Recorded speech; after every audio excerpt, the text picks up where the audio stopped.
Acá tenemos el hipotálamo, ¿no? Que se encuentra localizado, pues, debajo del tercer ventrículo, por encima de la hipófisis, ¿no? Con la cual se une a través del infundíbulo. Ese es el infundíbulo, ¿no? Lo importante del hipotálamo, el hipotálamo es considerado como la glándula más importante del sistema endocrino, ¿ya? Y el hipotálamo se encarga de controlar la secreción hipofisiaria, ¿ya? La secreción hipofisiaria, ¿ok?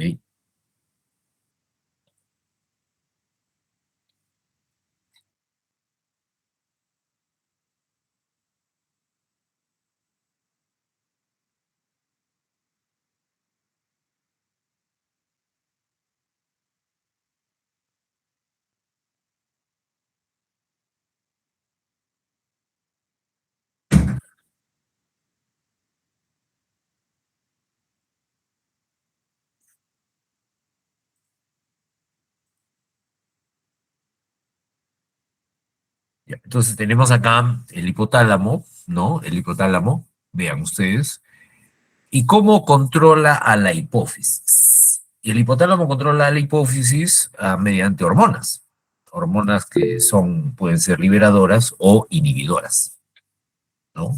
Mediante una hormona liberadora, el hipotálamo estimula a la hipófisis para que libere una hormona determinada y mediante una hormona inhibidora, pues hace lo contrario, más bien frena, suprime la producción de una hormona hipofisiaria, ¿no?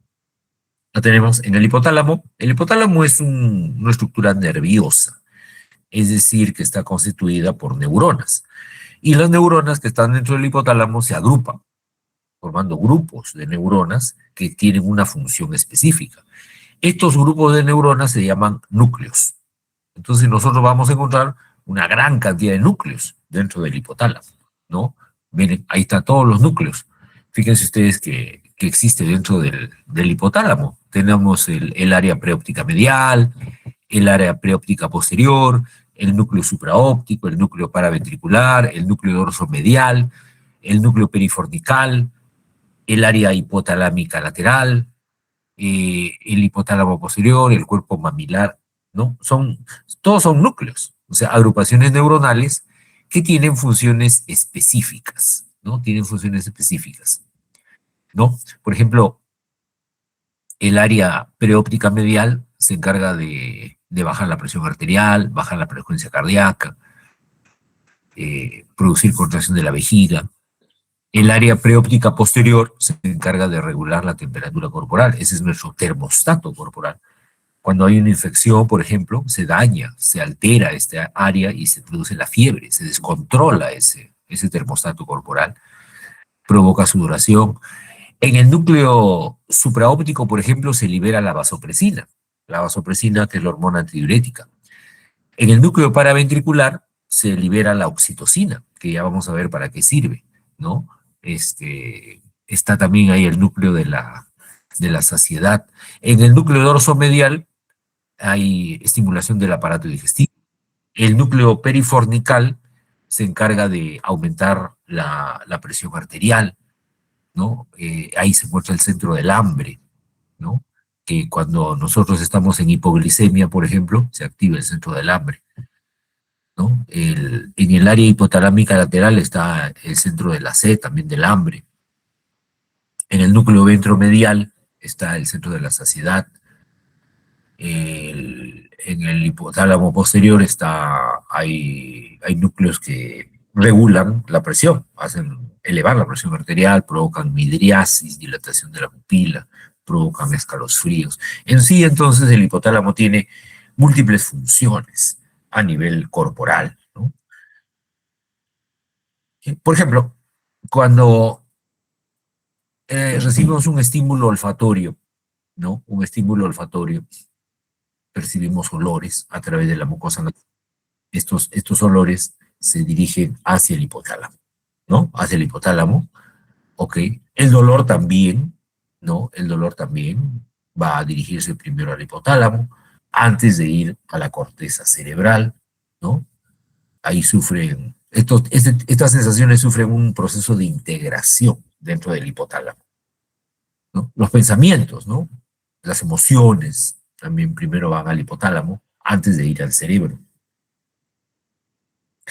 Y el hipotálamo también está muy pendiente de las concentraciones de muchas sustancias que hay en la sangre, ¿no? Por ejemplo, niveles de glucosa en la sangre, niveles de electrolitos, por ejemplo, sodio, potasio, nivel de agua en la sangre, ¿no? Cuando nos deshidratamos, por ejemplo, está muy pendiente el hipotálamo de ello. Y como le digo, otra función importantísima del hipotálamo es producir hormonas excitadoras y hormonas inhibidoras que van a controlar el funcionamiento de la hipófisis. ¿De acuerdo? Entonces, en conclusión, el hipotálamo es un centro nervioso que integra mucha información, como ustedes pueden ver, jóvenes, ¿no? Integra mucha información. Relativa a todo lo concerniente a la homeostasis, o sea, al equilibrio del medio interno, ¿no? Y a su vez utiliza esta información, por ejemplo, los niveles de glucosa, los niveles de agua, de electrolitos, para controlar la secreción de diversas hormonas. Por ejemplo, la hormona antidiurética. La hormona antidiurética se segrega en base a la cantidad de agua que hay en el organismo. Entonces el hipotálamo tiene que estar muy pendiente, ¿no? Muy atento a la cantidad de agua que hay. Por ejemplo, cuando estamos deshidratados, cuando tenemos poca agua en el cuerpo, el hipotálamo produce mayor cantidad de hormona antidiurética, ¿no? También llamada vasopresina, para que reabsorba esa agua y no se elimine. Y cuando estamos sobrehidratados, tenemos mucha agua en el cuerpo, entonces más bien ocurre lo contrario, ¿no? El hipotálamo deja de producir ADH para que se elimine el exceso de agua a través de la orina, ¿no? Ese es un ejemplo de los muchos que vamos a ir viendo en el transcurso de la clase, ¿ya? Entonces, dijimos que el hipotálamo está muy pendiente de las concentraciones en sangre de nutrientes como la glucosa, de electrolitos como el sodio, de agua, ¿no? Y la producción de hormonas, tanto excitatorias como inhibidoras, ¿no?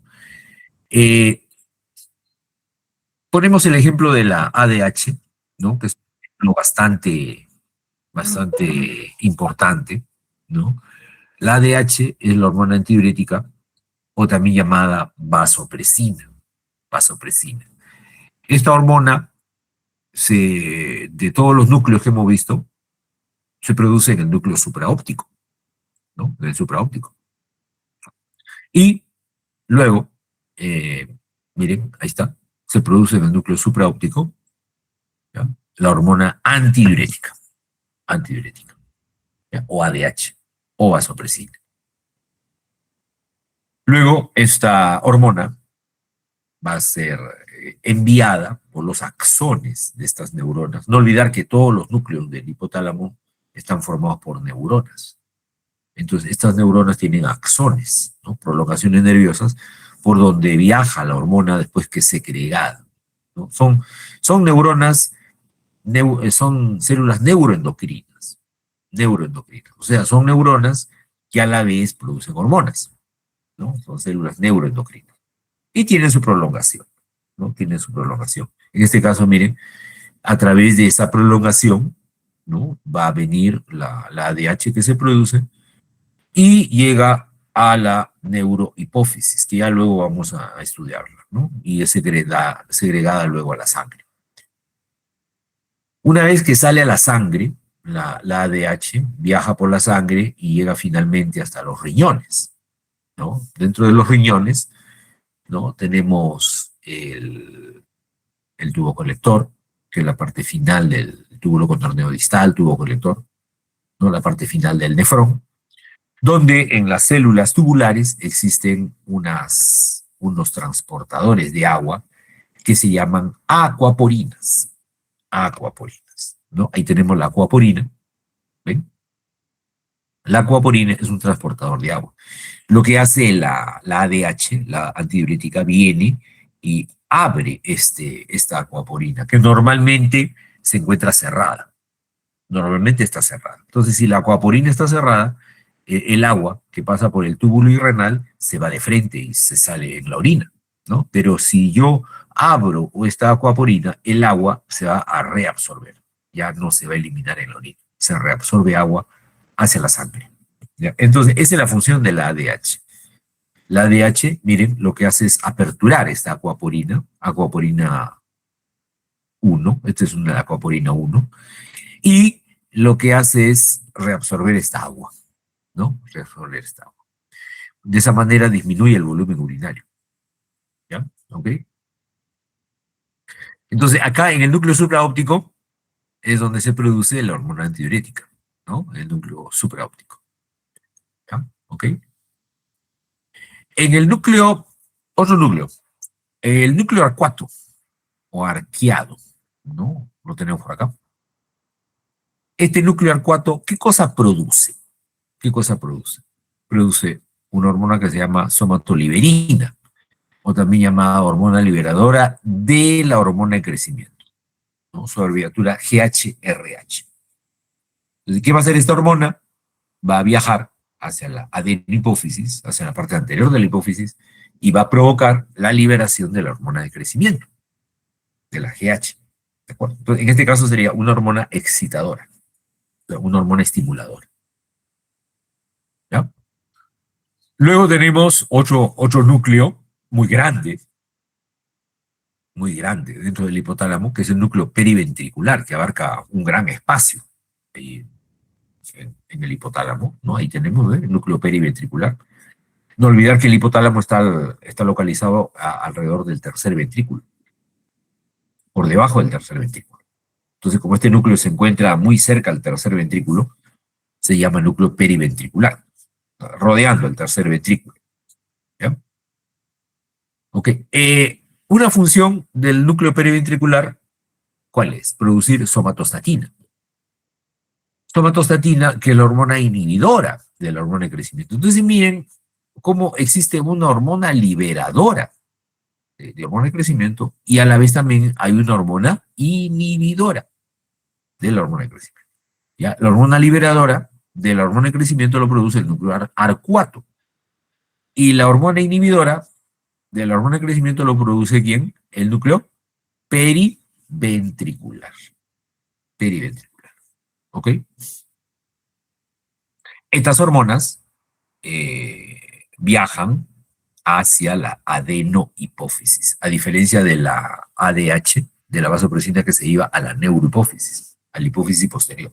No, estas de acá, las hormonas excitadoras o inhibidoras viajan a la adenohipófisis. ¿Ya? Otra hormona que libera este núcleo periventricular es la hormona liberadora de tirotropina, la TRH. La TRH también viaja a la adenopófisis y ahí en la adenopófisis estimula la producción de TSH, la hormona tiroestimulante. ¿Ok?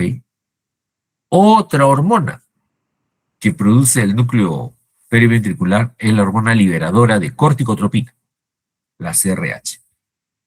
Esta hormona también, al igual que las anteriores, viaja hasta la adenopófisis y le producirá, estimulará la liberación de la ACTH o corticotropina. ¿Ya? Esta es la hormona liberadora de corticotropina. Estimula a la hipófisis para que produzca corticotropina, también llamada ACTH, que luego se dirige a las suprarrenales para provocar la liberación de cortisol, que ya lo vamos a ver, ya lo vamos a estudiar. ¿Ok? Este, otra hormona, otra hormona que se produce es la hormona liberadora de gonadotrofinas. Hormona liberadora de gonadotrofinas, ¿no? La GNRH. Esta GNRH viaja por viaja por el infundíbulo, llega a la hipófisis anterior y estimula a las células gonadotrópas para que produzcan las gonadotropinas. Las gonadotropinas, ¿cuáles son? La FSH y la LH. Ya vamos a estudiar. Ya vamos a estudiar. ¿Ok?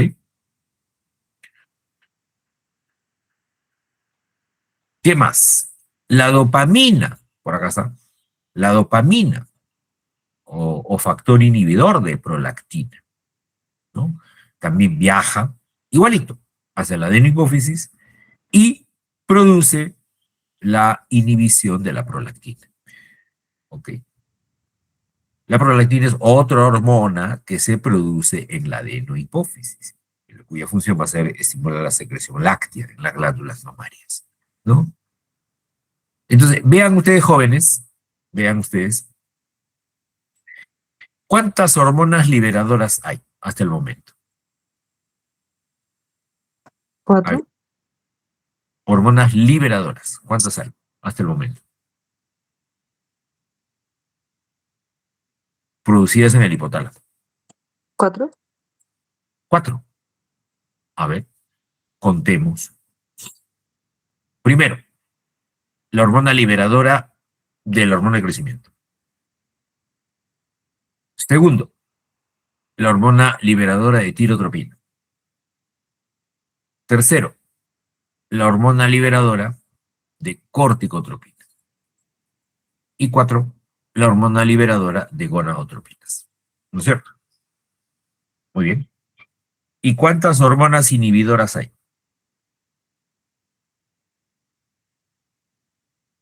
¿Una? Una. ¿Solo una? A ver, Dos, dos. dos. Dos hormonas inhibidoras dicen. Vamos a ver. Una es la somatostatina, o también llamada hormona inhibidora de la hormona de crecimiento. Y el otro sería la dopamina, ¿no? La dopamina, o también llamada hormona inhibidora, factor inhibidor de prolactina. ¿Ya? ¿Ok? Entonces, cuatro hormonas estimuladoras y dos hormonas inhibidoras. Y todas estas hormonas, tanto excitadoras como inhibidoras, vienen de los núcleos donde se producen, ¿no? Vienen de los núcleos donde se producen y llegan hasta la eminencia media. La eminencia media, seguramente ustedes ya han estudiado en anatomía, ¿no? ¿Ya han estudiado en anatomía el sistema endocrino o no? En histología también han estudiado. En anatomía aún no, doctor. Y en histología, ¿ya han visto cortes histológicos de hipotálamo, de hipófisis o no? En la práctica todavía no, doctor. Oh, bueno, ya. Qué raro, ya falta poco para que termine el curso. ¿Qué están viendo en histología ahorita? ¿No están en endocrino? Lo que pasa es que recién vamos a entrar a ese tema, imagino, esta semana junto con la evaluación. Ah, bueno, ya, ok. Bueno, entonces seguimos. Entonces, hemos dicho que todas las hormonas, tanto excitadoras como inhibidoras del hipotálamo, todas vienen por los axones de sus neuronas que lo producen y son descargadas. ¿En dónde? En la eminencia media. ¿De acuerdo? En la eminencia media, que es una dilatación que existe entre el hipotálamo y la hipófisis. ¿Ya? Es como una zona de transición entre el hipotálamo y la hipófisis, que está más abajito. ¿Ya? Ahí está, ¿ven? Ahí aparece la hipófisis, debajo del hipotálamo. No olvidar que la hipófisis, ya la vamos a estudiar, tiene adenohipófisis, que es la hipófisis anterior, y neurohipófisis, que es la hipófisis posterior, ¿no? Y cuando las hormonas son descargadas acá en la eminencia media, ¿no? De acá de la eminencia media tienen que ir hacia la adenohipófisis. ¿Y cómo llegan hasta la adenohipófisis? A través de un sistema de capilares, un sistema porta, que se llama un sistema porta hipotálamo hipofisiario. ¿Cómo se forma ese sistema porta? A través de la ramificación de arterias.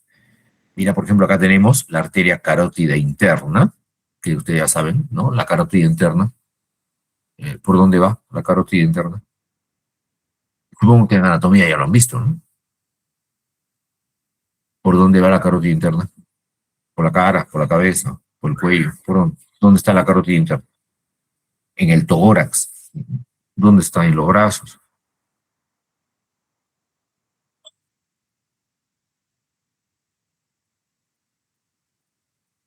¿Nadie? Bueno, asciende por el cuello, entrando al cráneo. ¿Cómo? Asciende al cuello. La carótida interna va por el cuello. ¿De acuerdo? ¿No? Por el cuello. Y se ramifica. Cuando llega a la parte interna, más o menos en la base del cerebro, se ramifica y da una ramita que bueno, entre otras ramas que da, ¿no? Ustedes ya deben haber estudiado todas las ramas que da la arteria carótida interna, ¿no? Da múltiples ramas. ¿Sí o no? Pero una ramita da es la arteria hipofisiaria superior. Y esta arteria hipofisiaria superior se mete a la hipófisis, miren, se mete a la hipófisis y se ramifica, dando origen a capilares. Estos son capilares que se vuelven a unir y otra vez forman capilares, aquí a nivel de la adenopófisis. ¿Ven? Entonces, todo este sistema que comienza en capilares y termina en capilares se llama sistema porta, porque es parecido al que está en el hígado, ¿no? En el hígado también hay un sistema porta, ¿no? Que es mucho más grande, ¿no? Obviamente. Este es un sistema porta más pequeño, solamente entre el hipotálamo y la hipófisis. Entonces, a través de este sistema porta, hipotálamo hipofisiario, es que estas hormonas, tanto excitadoras como inhibidoras, viajan desde la eminencia media hasta llegar a la adenohipófisis. ¿De acuerdo? ¿Ya? Entonces tenemos acá un plexo, este sistema porta tiene un plexo capilar principal, que está acá a nivel de la eminencia media, ¿ya? Y un plexo capilar secundario, que es el otro plexo que se forma, a nivel ya de la adenopófisis. Entonces siempre se inicia en capilares y termina en capilares, por eso que se llama sistema porta. ¿Ya?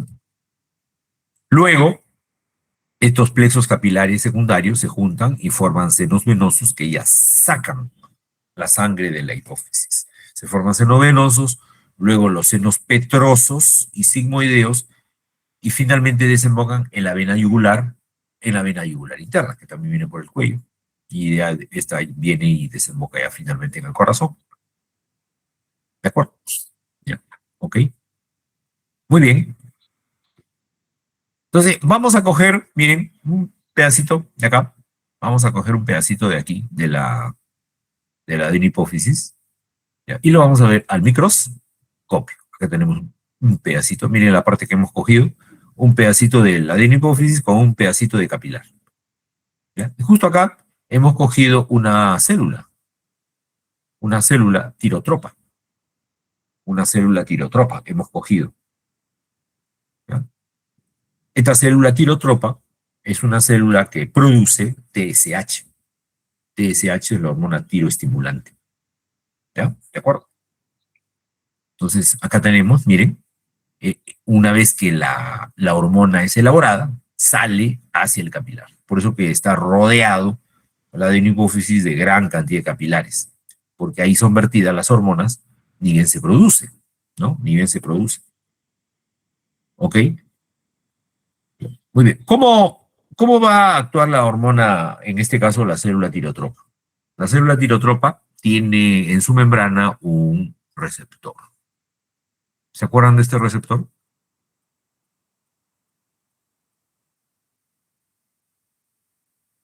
Eso lo vimos en la clase pasada. ¿El de 7 subunidades? No. ¿Perdón? No te escucho bien, Ariana. Bueno, creo que estaba conectado con la proteína G. ¿No? Ah, muy bien. Es un receptor proteico asociado a proteína G. ¿De acuerdo? Muy bien. Así es efectivamente. Entonces, ustedes saben que cuando se activaba este receptor, la proteína G también se activa, ¿no es cierto? Se activa la proteína G. La unidad alfa, ¿se acuerdan? Se desprendía. ¿Ok? Y activaba a unas enzimas que se llaman fosfolipasa, en este caso la fosfolipasa C. La fosfolipasa C. ¿De acuerdo? ¿Ya? Y también se forma el IP3 como segundo mensajero. El IP3, ¿se acuerdan del IP3? ¿Qué cosa era? Eso lo vimos en la clase pasada. Trifosfato de inositol. Trifosfato de inositol. Muy bien. Trifosfato de inositol, el IP3. ¿No? Muy bien. Y también se libera calcio. Se libera calcio dentro del citoplasma, ¿no? De la célula. Ok. Todo esto conlleva a la formación de la tirotropina por parte de la célula. La tirotropina o TSH, que luego sale, miren cómo sale, ¿no? Por exocitosis sale la TSH. ¿Hacia dónde? ¿Hacia dónde sale? Hacia los capilares. Hacia los capilares. ¿De acuerdo? ¿Y esto, quién provocó todo esto? La TRH. ¿Qué cosa era la TRH? A ver. La liberadora de tirotropina. Muy bien, Jimena. La hormona liberadora de tirotropina, TRH. Esta TRH, mira, esta TRH ha venido por las prolongaciones de sus axones, de la neurona que lo producen, se metió por el plexo capilar, llegó la TRH hasta acá, hasta la célula tirotropa, se unió al receptor de TRH, entonces al receptor de TRH, y desencadenó toda esta serie de eventos intracelulares, los cuales estimularon la producción de tirotropina o TSH, hormona tiroestimulante, ¿no? Que luego sale a la circulación. Y ya esta hormona se irá hacia la glándula tiroides. Se irá a la glándula tiroides para estimular su función. ¿Ya? Para estimular su función. ¿Ok? Muy bien, una vez que ya no es necesario producir más TSH, nuevamente la proteína G se vuelve a acoplar al receptor y ya se inactiva la acción de la TRH. ¿Ya? ¿Ok? Luego también tenemos otra arteria, ¿no? La arteria hipofisiaria inferior, que básicamente va hacia la neurohipófisis. O sea, la arteria hipofisiaria superior básicamente irriga todo lo que es la adenohipófisis. La arteria hipofisiaria inferior se va básicamente hacia la neurohipófisis. Eso seguramente en anatomía lo han revisado, ¿no? Pero parece que no. Pero bueno, seguramente lo van a revisar. ¿Ves? Igual, llega la arteria hipofisiaria inferior, llega a la neurohipófisis y se ramifica. Y se ramifica, formando capilares también. Hay una red de capilares también en la neurohipófisis. ¿Ya? Y de ahí también, igualito, ¿no? Que en la adenohipófisis se forman senos venosos, senos petrosos, y todos desembocan en la vena yugular interna. La vena yugular interna. ¿Ya? Muy bien.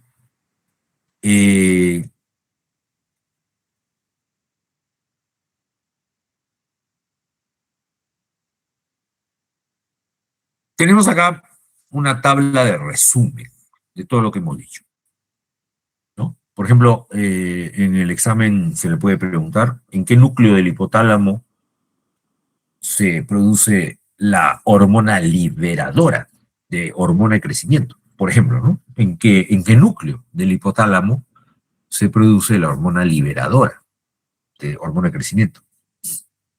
¿Cuál será la respuesta? Núcleo 4. En el núcleo arcuato. Ahí está, ¿eh? En el núcleo arcuato. ¿Ya? Función, como es una hormona liberadora, su función es liberar, estimular. ¿A quién? A la hormona de crecimiento. ¿No? ¿Quién produce la hormona de crecimiento?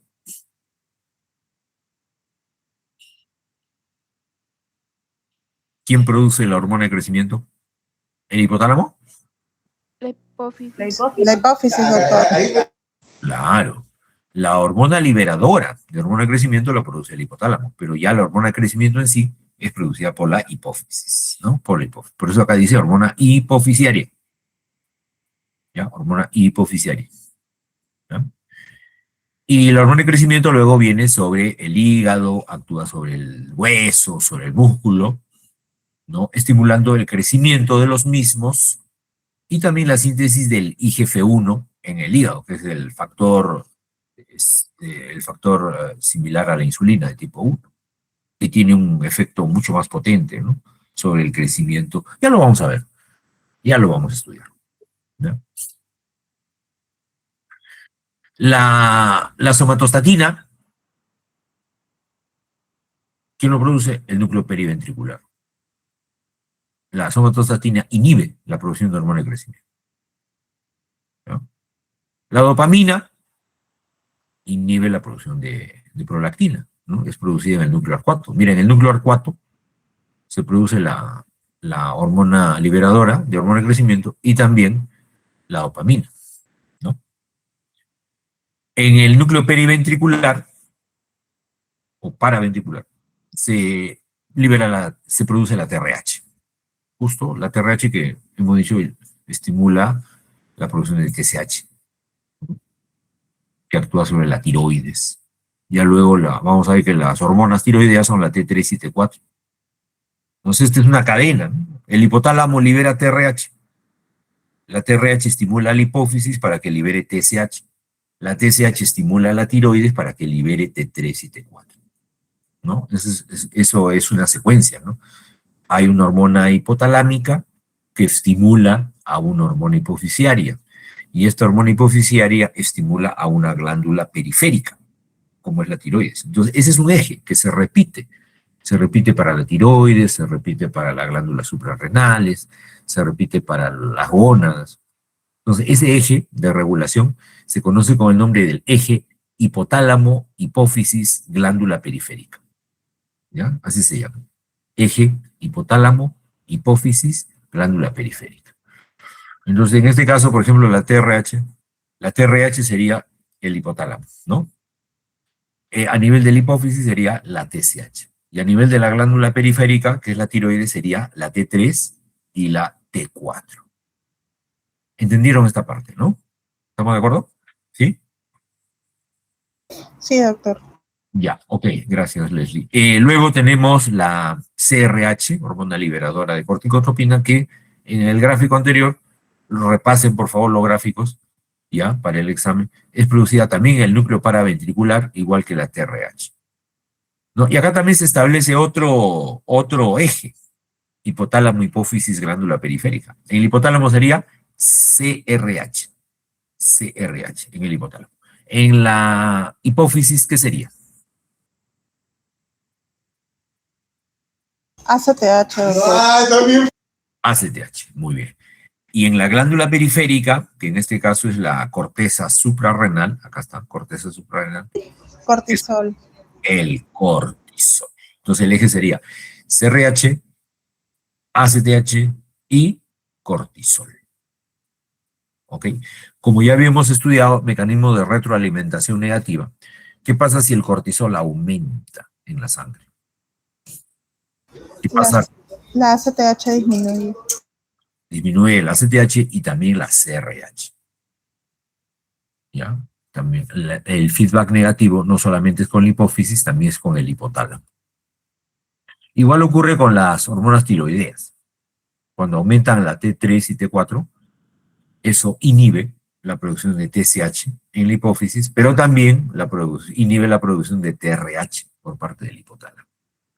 ¿Ya? Eso se llama mecanismo de retroalimentación negativa o feedback negativo, que ya lo hemos estudiado en la clase anterior, o me parece que en la primera clase. Pero sí lo hemos estudiado. Doctor, disculpe la interrupción, una consulta. ¿Cuáles son los temas así puntualmente que van a entrar en el examen del día martes, en el teórico? Bueno, si el examen es el martes, entraría hasta la clase de hoy, pues. ¿No es cierto? Desde la primera de endocrino. Sí, porque el examen anterior creo que entró hasta la última clase de nervioso, ¿no? No recuerdo bien. Sí. Claro, entonces entrarían las tres clases, hoy, como hoy día son tres clases de endocrino que estamos desarrollando, ¿no? Entonces, sí, entrarían estas tres clases hasta la de hoy, Leslie. ¿De acuerdo? Muchas gracias, doctor. Ok, muy bien. Continuamos entonces. Tenemos a la GnRH, que es la hormona liberadora de gonadotrofinas. Mira, se produce en el área preóptica. Y esta es doble estimulante, ¿no? Estimula la producción de LH y FSH, que son las gonadotrofinas, que actúan sobre las gónadas, tanto el ovario en la mujer como testículo en el varón. En la LH, por ejemplo, en la mujer, en el ovario, provoca la ovulación, o sea, la salida del óvulo, y en el varón, la síntesis de testosterona. Y la FSH en la mujer provoca el crecimiento y maduración de los folículos ováricos, y en el varón estimula la producción de espermatozoides, la espermatogénesis, ¿no? Y hasta aquí tenemos las hormonas excitadoras e inhibidoras, que son producidas en el hipotálamo y que llegan a la adenohipófisis. Nos faltaría las dos hormonas que van a la neurohipófisis, ¿no? Que son la ADH o vasopresina y la oxitocina, ¿no? La vasopresina se produce en el núcleo supraóptico y la oxitocina en el núcleo paraventricular. Es que en el núcleo paraventricular hay varias hormonas que se producen, ¿no? La ADH ya vimos cuál es su función, ¿no? Básicamente su función es regular la osmolaridad y la presión. ¿Y cómo lo hace? Reabsorbiendo agua, ¿no? Reabsorbiendo agua. Por ejemplo, si la osmolaridad está muy elevada, quiere decir que tenemos poca agua en el cuerpo, entonces reabsorbe agua, como ya comentamos, mediante las acuaporinas, que están a nivel de los tubos colectores del riñón, recupera agua, entonces la osmolaridad, si está aumentada, disminuye. Y si la presión arterial está baja, ¿no? Si la presión arterial está baja y también reabsorbe agua, aumenta el volumen plasmático y aumenta también la presión arterial. ¿De acuerdo? ¿Ya? Es liberada por la neurohipófisis. Ojo, la neurohipófisis no produce la vasopresina, solamente la almacena y la libera. Quien en realidad produce la hormona es el hipotálamo, a nivel del núcleo supraóptico. Actúa sobre los riñones, en los tubos colectores, y provoca retención de agua. También vasoconstricción, por eso se le llama también vasopresina. Cuando a una persona se le baja la presión, ¿no? Se le baja la presión arterial, entonces también la ADH provoca vasoconstricción para tratar de elevar la presión. Aunque este efecto no es tan importante. El principal efecto que tiene es sobre la reabsorción de agua. ¿Ok? Y la oxitocina es producida en el núcleo paraventricular, llega a la neurohipófisis, y su estímulo, ¿cuál es? La succión del pezón por parte del bebé cuando lacta, ¿no? En periodo de lactancia, o la dilatación del cérvix, la dilatación del cuello del útero, cuando la mujer está por dar a luz, ¿ya? Cuando estás por dar a luz. Provoca contracciones del útero para que la mujer entre en trabajo de parto, ¿no? Y luego, cuando ya la mujer está dando de lactar, provoca la contracción de las células mioepiteliales que están rodeando a las glándulas mamarias para que la leche salga y el bebé pueda amamantar, ¿no? Entonces, actúa sobre el útero durante el parto y sobre las glándulas mamarias en el periodo de lactancia. ¿De acuerdo? Bueno, ese es un resumen, entonces, sacado del libro de Guyton, ¿no? Este es un resumen de las hormonas hipotalámicas. ¿Ya? ¿Ok? Muy bien. ¿Alguna pregunta hasta acá?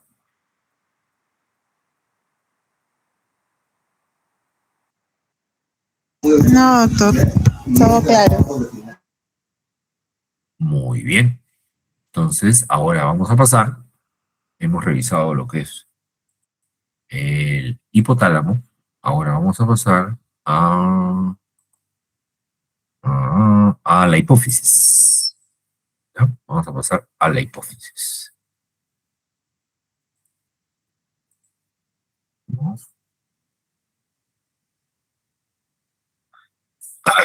Muy bien. Entonces, la hipófisis ya más o menos la hemos estado estudiando porque está muy relacionada, como ustedes ven, con el hipotálamo, ¿no? Muy relacionada. Prácticamente la hipófisis es controlada por el hipotálamo, ¿no? ¿Dónde se ubica la hipófisis? Ya lo han estudiado en anatomía, seguramente, ¿no? ¿O no? ¿Descansa en la silla turca? ¿De huesos espinoides? Claro, muy bien. La hipófisis, mira, ahí está. Ahí está la hipófisis, ¿no? Debajo del hipotálamo. Y, como tú dices, se encuentra alojada en la silla turca, que es una depresión del hueso esfenoides, ¿no? Del hueso esfenoide. Deben haber visto esto en anatomía, ¿no? ¿Ok? Entonces, el esfenoide, por ejemplo, en su parte anterior tiene la lámina cribosa, por donde pasan las fibras del nervio olfatorio, ¿no? ¿Estamos de acuerdo? Ahí está un acercamiento de la silla turca, ¿no? Cuando hay tumores de la hipófisis, cuando hay tumores de la hipófisis, se produce un agrandamiento de la hipófisis, pero como la hipófisis está limitada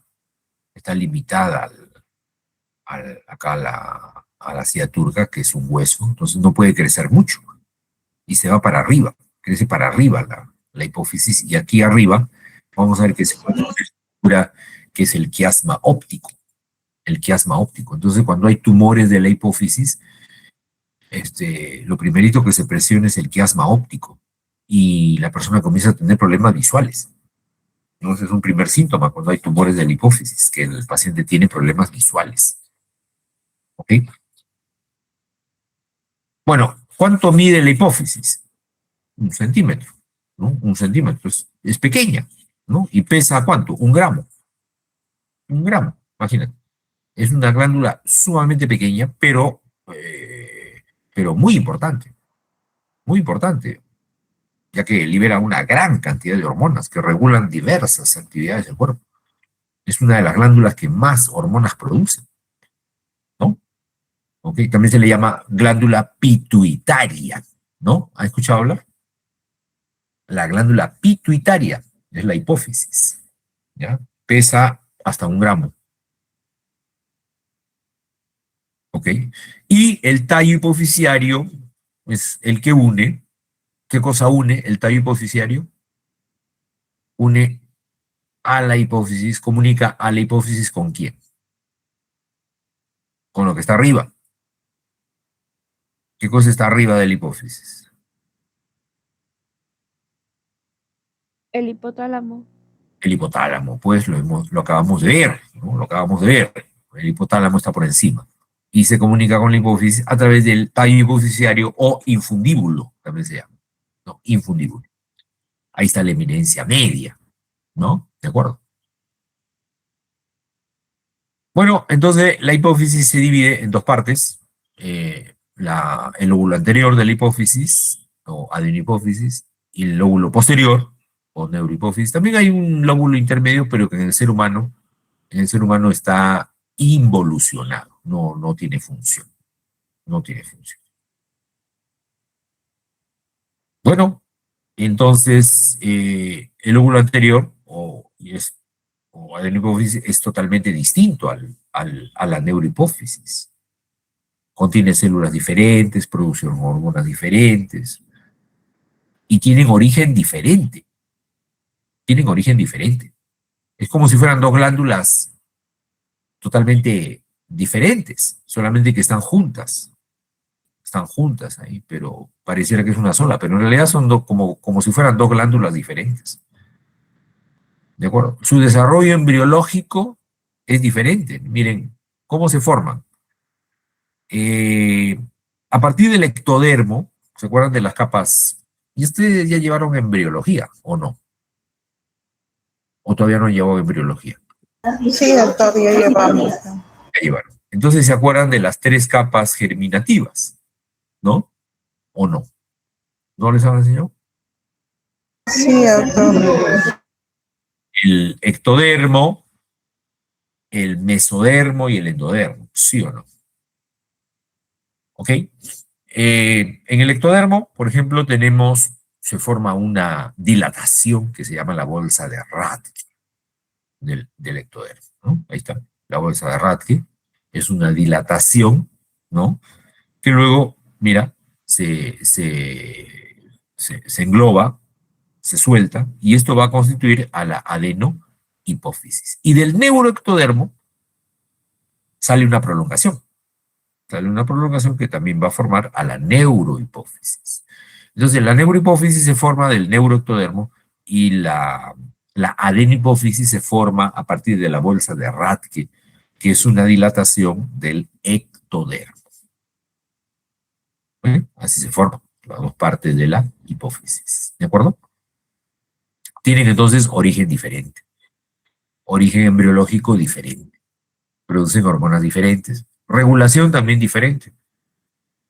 ¿Ya? Ok, no hay comunicación entre ellas. No hay comunicación entre ellas, están totalmente separadas. ¿Ya?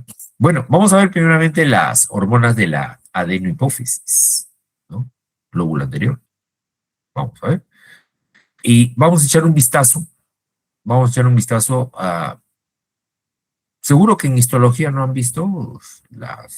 No, doctor, porque esta semana hemos hecho globo ocular y para el examen está entrando tejido nervioso y todo lo que es globo ocular. Recién esta semana, en la clase previa al examen, nos toca hacer endocrino.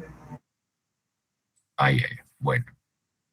Bueno, entonces cuando ustedes vean los cortes histológicos ahí va a ser interesante, porque cuando los hagan ver cortes histológicos de hipófisis, de adenohipófisis, van a ver que dentro de la adenohipófisis hay pues muchísimos tipos celulares. Ahí le van a enseñar cómo distinguirlos. Hay células acidófilas, basófilas, ¿no? Entonces acá, por ejemplo, si queremos graficarlo, ustedes ya lo van a ver en vivo y en directo, ¿no? Cuando lleven histología. Pero, por ejemplo, hay células somatotropas que van a constituir del 30 al 40% del total de células de la adenohipófisis. ¿Ya? Hay células tirotropas. Justo habíamos mencionado algo, ¿no? En, en la clase de hipotálamo habíamos mencionado algo de las células tirotropas, ¿se acuerdan? ¿Qué cosa producían las células tirotropas? TRH. No, TSH. Las células tirotropas producen TSH, hormona tirotropina. Reciben el estímulo, sí, de la TRH. Reciben el estímulo de la TRH que viene del hipotálamo. ¿Se acuerdan? ¿Ok? Y estas células tirotropas son escasas, mira, solamente 3 al 4% de todas las células de la adenohipófisis. Después tenemos las células gonadotropas, que son del 3 al 4%, también no son muy abundantes. Tenemos las células corticotropas, que constituyen un 20%. ¿Ok? Y tenemos las células lactotropas, que también son del 3 al 4%. ¿No? Entonces, me pueden preguntar en el examen cuáles son las células más abundantes de la adenohipófisis. ¿Cuál será? Las somatotropas, doctor. Claro, muy bien. Las células más abundantes de la adenohipófisis son las células somatotropas. ¿Ok? Y se llaman somatotropas, ¿por qué? ¿Por qué se llaman somatotropas? Porque producen somatotropina, que es la hormona del crecimiento, o GH, ¿no? ¿De acuerdo? Las hormonas tirotropas, ¿qué cosa producirán? TSH, doctor. TSH, o sea, tirotropina. Muy bien. Las gonadotropas, ¿qué producirán? Gon- Gonadotropina. ¿Ah? ¿Perdón? Gonadotropina. Gonadotropinas. Una de ellas es la LH. Eran dos, ¿no? Las gonadotropinas, ¿se acuerdan? LH y FSH, doctor.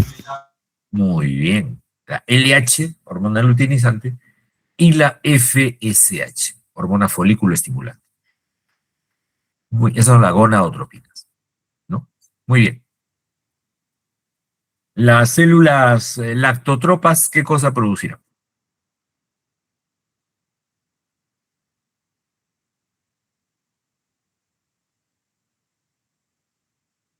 Vamos. Las células lactotropas. Prolactina, Prolactina.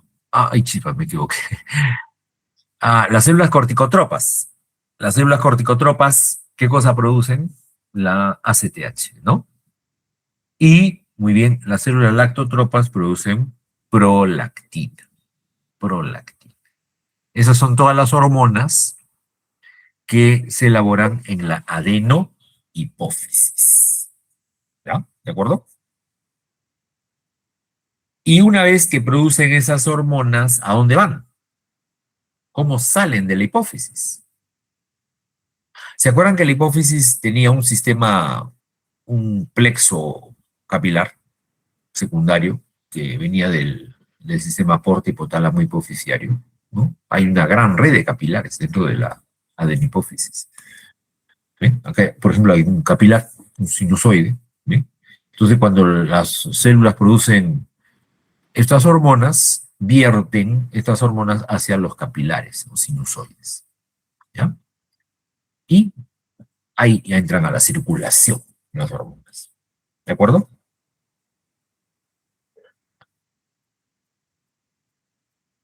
Muy bien. Cuando ustedes en histología reconozcan las células, por ejemplo, las células somatotrofas son acidófilas. Son acidófilas. ¿Qué significa eso? Acá estamos señalando. Las células somatotrofas tienen característica de ser células acidófilas. ¿Qué significa eso? que van a tener una coloración más rosada, más, Ajá. un poco más clara tal vez. Bueno, claro, o sea, acidófilas significa que captan colorantes ácidos, ¿no? En histología utilizan colorantes ácidos y básicos, ¿no? Como la coloración HE, por ejemplo, ¿no? Hematoxilina, eosina, ¿no? Seguramente han visto esa coloración en histología, ¿o no? Sí, doctor. Claro, claro, claro. Entonces, hematoxilina es un colorante ácido y eosina es un colorante básico. Entonces, por ejemplo, las células somatotrofas captarán la hematoxilina. Por eso se llaman acidófilas, captan colorantes ácidos y se tiñen, las células que captan colorantes ácidos tienen un color rosadito, ¿no? Efectivamente, un color rosado, un color medio fucsia, ¿no? En algunos casos, ¿ya? Ok, entonces por eso yo les preguntaba, ¿no? Si ya habían visto hipófisis en histología, pero bueno, seguramente la próxima semana lo van a ver, ¿ya? Ok, y van a reconocer las células somatotrofas porque son bien rosaditas, ¿ya? Bien rosaditas. Ok, bueno, y luego veamos un poco el lóbulo posterior, ¿no? Lóbulo posterior o neurohipófisis, ¿no? ¿Cuántas hormonas se producen en la neurohipófisis? Dos, la vasopresina y la oxitocina. Ya, falso, falso. En la neurohipófisis no se Calmatina. produce ninguna hormona, ¿no? No se produce ninguna hormona. ¿Estamos de acuerdo o no? ¿Ah? Ah, sí, creo que se almacenaba la antidiurética. Claro, ya lo hemos visto en la clase anterior del hipotálamo, la que hemos tenido hace unos minutos. Hemos dicho que la oxitocina y la ADH se liberan en el hipotálamo, se producen en el hipotálamo. Y luego vienen a la neurohipófisis y ahí solamente se almacenan. Solamente se almacenan. La neurohipófisis, entonces, pregunta examen, ahí siempre cae, ¿no? ¿Cuántas hormonas se producen en la neurohipófisis? Todos dicen oxitocina y ADH, pero no. Ahí no se producen esas hormonas, solamente se almacenan. Solamente se almacenan. ¿Ya? ¿Ok, jóvenes? Tengan cuidado. Bueno, entonces recordamos un poquito para que no se olviden. En el hipotálamo, acuérdense, en el hipotálamo, que lo hemos visto hace unos minutos, el núcleo supraóptico, ¿qué cosa producía? ADH y oxitocina. La ADH y la oxitocina, ¿no es cierto? ¿Mm? No, solamente la ADH. La oxitocina es en el núcleo paraventricular. Así es, la oxitocina es en el núcleo paraventricular, correcto. Entonces, en el núcleo supraóptico, ¿qué cosa se produce? ADH. ADH, solamente ADH, o vasopresina, ¿no es cierto? Y en el núcleo paraventricular, la oxitocina. La oxitocina. ¿Ya? ¿Ok?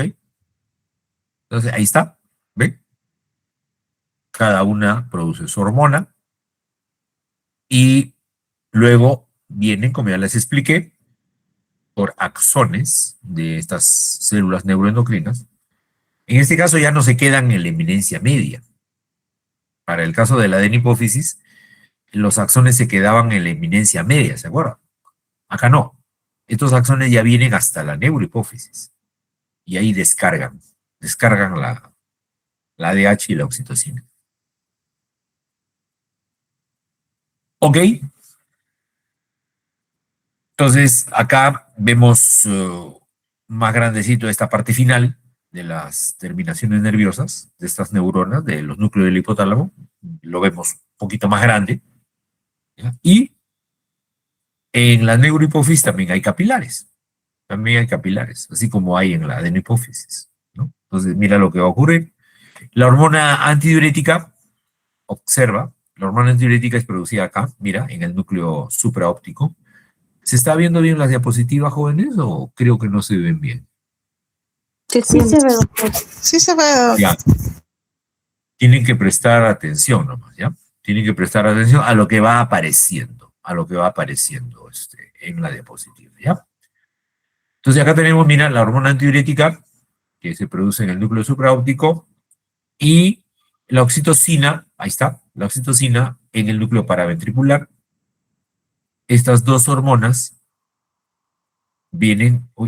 estas dos hormonas van a venir al lóbulo posterior, llegan a estas terminaciones nerviosas y luego de ahí van a pasar hacia los capilares. Se van a almacenar en esas terminaciones nerviosas y hasta que el organismo lo necesite. Cuando el organismo lo necesita, y advierten estas hormonas almacenadas hacia la sangre. ¿De acuerdo? Entonces, por eso le decía que en la neurohipófisis no se producen estas hormonas, solamente se almacenan. ¿Ya? Solamente se almacenan. ¿Ok? Bueno, entonces, en la adenipófisis, ¿cuántas hormonas se producen? En la adenipófisis. A ver, ¿cuántas hormonas se producen? 6. 6. A ver, vamos a ver. ¿Cuáles son? Primero, la hormona de crecimiento. Muy bien. Segundo, la prolactina. Tercero, la hormona tiroestimulante, TSH. 4, ACTH, corticotropina. 5, hormona luteinizante, LH. Y 6, hormona folículo estimulante, FSH. Muy bien, entonces en la adenipófisis se producen 6 hormonas, ¿no? Y en la neurohipófisis, ¿cuántas hormonas se producen? Ninguna. ninguna, doctor. Solo se almacenan. Muy bien, muy bien. Muy bien, así es. ¿no? No se vayan a confundir. En la neurohipófisis no se produce ninguna hormona. Solamente se almacenan estas dos que aparecen acá, la vasopresina o ADH y la oxitocina. ¿Ya? ¿Ok? Ahí tenemos la hormona de crecimiento, bueno, actúa sobre el hígado, sobre el tejido óseo, los músculos. Sobre el hígado, estimula la producción de IGF-1, que es el factor estimulador similar a la insulina. ¿Cómo se regula la hormona de crecimiento? ¿Cómo se regula? ¿En qué momento se produce y en qué momento se deja de producir? ¿Cómo se regula? Por la hormona excitadora, que es la GHRH, ¿se acuerdan? GHRH, hormona liberadora de hormona de crecimiento. Y por eso acá aparece un signo positivo. Estimula la producción de hormona de crecimiento. ¿Y quién frena? ¿Quién frena la producción de hormona de crecimiento? La somatostatina, que era la hormona inhibidora de la hormona de crecimiento. Entonces son hormonas hipotalámicas. Hipotalámicas, ¿no? Y la GH, acá, dato adicional, actúa sobre el receptor tirosinquinasa. Ya también hemos revisado tipos de receptores hormonales. Tipos de receptores hormonales ya hemos revisado, ¿no? El receptor de tirosinquinasa. La prolactina, ¿sobre quién actúa? Sobre las glándulas mamarias. ¿Y qué cosa? ¿Cuál es su función? Segregar leche. Producir leche, leche materna. ¿Ya? Durante el periodo durante el embarazo, ¿no? Pregunta examen, cuál es la hormona liberadora de prolactina? ¿Cuál es la hormona? Porque mira, por ejemplo, la hormona de crecimiento tiene su hormona liberadora, que es la GHRH, y tiene su hormona inhibidora, que es la somatostatina. Entonces quiero que me digas cuál sería la hormona liberadora de prolactina. No existe la liberadora de prolactina. Ajá. Muy bien, Jimena, muy bien, excelente. No existe hormona liberadora de prolactina. Muy bien, muy bien. Solamente tiene hormona inhibidora. Por eso acá figura un signo menos. Signo menos es una hormona inhibidora, ¿ya? Que es la dopamina. Es la dopamina, ¿no? ¿Ok? Y bueno, esta prolactina actúa también sobre un receptor tipo citosina, ¿no? Tipo JAK. Luego la TSH actúa sobre la tiroides, estimula la producción de T3 y T4. ¿Ya? ¿Ok? ¿Cómo se regula? ¿Cuál sería el estímulo para la liberación de TSH?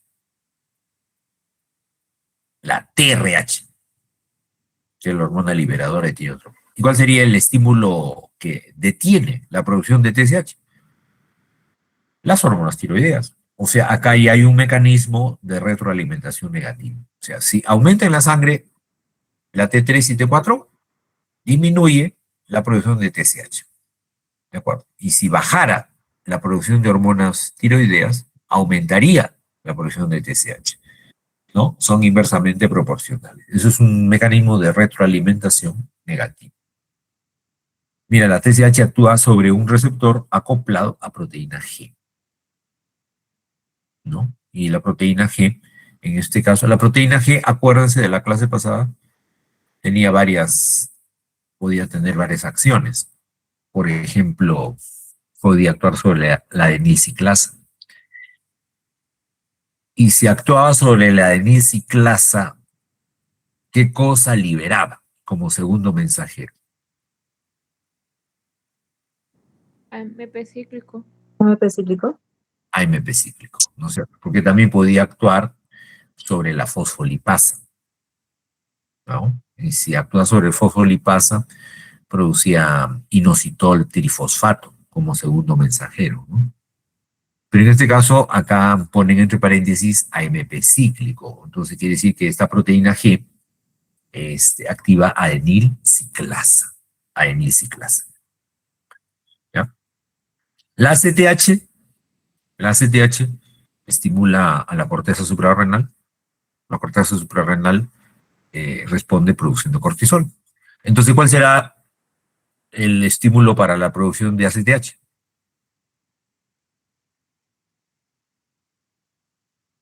¿Cuál es el estímulo para La de ACTH? liberadora de corticotropinas. La hormona liberadora de corticotropina, o sea, la CRH. ¿Y cuál sería el estímulo inhibidor de la producción de ACTH? El cortisol.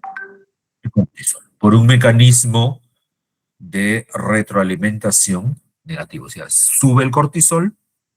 Si sube el cortisol mucho en la sangre, se frena la producción de ACTH. ¿No? Porque ya hay mucho cortisol. Ya no se requiere más. ¿No es cierto? Y cuando baja el cortisol, cuando baja por debajo de valores normales, entonces ahí más bien se estimula la producción de ACTH. ¿No? Es un mecanismo de retroalimentación negativo. También actúa la ACTH sobre receptores acoplados a proteína G que activan adenilciclasa. La LH y la FSH, ¿no? La LH, la luteinizante, la FSH, la hormona folículo estimulante. Actúan sobre gónadas, por eso se llaman gonadotropinas. En la mujer, la LH, hemos dicho, produce la ovulación, y en el varón, la síntesis de testosterona. ¿Cuál es el estímulo para la liberación de LH? Hormona liberadora de gonadotropina.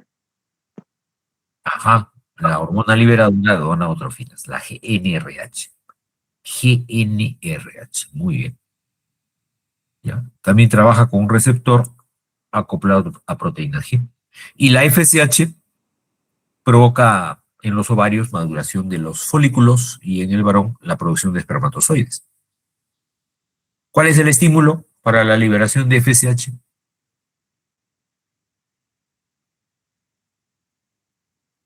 La GnRH, doctor. También la GnRH. Ya, es sobre estas dos hormonas estimula la GnRH. Por eso a las dos se le llama gonadotrofinas. ¿Y cuál es el factor inhibidor de la FSH? La inhibina. Los mismos estrógenos y testosterona. Estrógenos y testosterona son para la LH, ¿no? Frenan la producción de LH. La elimina, la Y- elimina. Y la inhibina es una hormona que también la vamos a estudiar. La inhibina, también producida por los ovarios, por el testículo, frena la liberación de FSH. ¿No? También por mecanismo de retroalimentación. Cuando hay mucha FSH, ¿no? Se libera inhibina ¡pam! Y la frena. ¿No? Bueno, la vasopresina, ya hemos visto, la ADH actúa sobre los riñones, sobre los tubos colectores, provocando retención de agua y también vasoconstricción. ¿No? ¿Cuál será la hormona? A ver, pregunta de examen. ¿Cuál es la hormona estimuladora de la producción de ADH?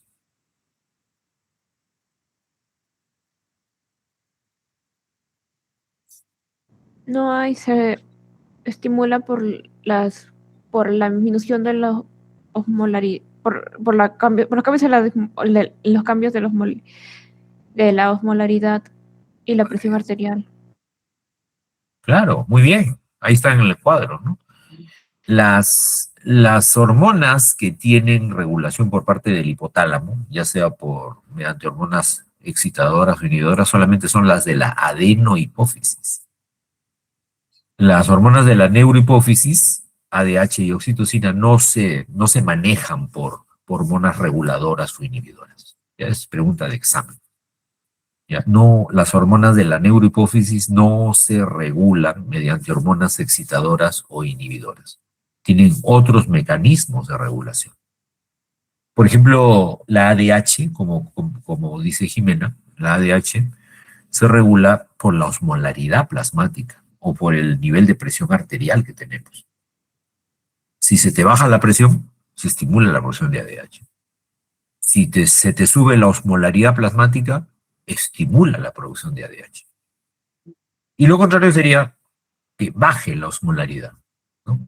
Baja la osmolaridad, entonces se frena la producción de FSH, de ADH, perdón, de ADH, ¿ok?